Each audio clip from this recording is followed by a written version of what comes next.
يا من ضاقت به الحياة، رسالة لكل مهموم، رسالة لكل مغموم، رسالة لمن اشتد عليه المرض، رسالة إلى كل مديون، رسالة إلى كل صاحب بلاء وابتلاء، رسالة إلى من ضاق به الحال. فنعيش اليوم كثير منا في غم وهم وكرب، في غلاء وبلاء ووباء وأعباء. رسالة من قلب محب: يا صاحب الهم إن الهم منفرج. البلاء مهما إن طال لا يدوم، لأن الذي تكفل بنا هو الحي القيوم.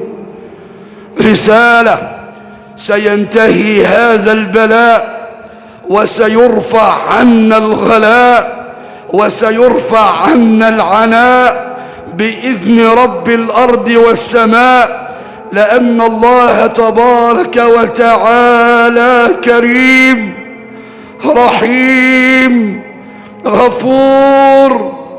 الله تبارك وتعالى جميل.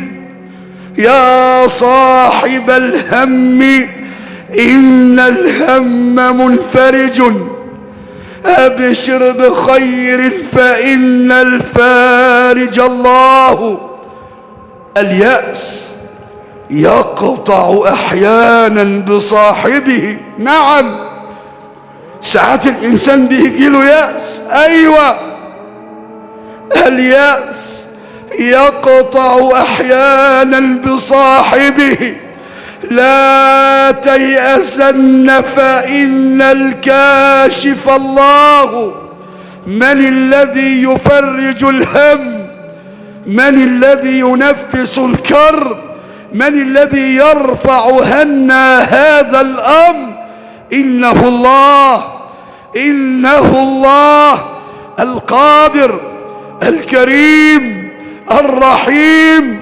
أبشر أبشر أيها المهموم، أبشر أيها الحزين، أبشر أيها الباكي، فربك كريم عظيم جميل. يا صاحب الهم إن الهم منفرج، أبشر بخير فإن الفارج الله. اليأس يقطع أحيانا بصاحبه. لا تيأسن فإن الكاشف الله. إذا بليت بشيء فثق بالله وارض به. إذا بليت بشيء فثق بالله وارض به، فإن الذي يرفع البلوى هو الله.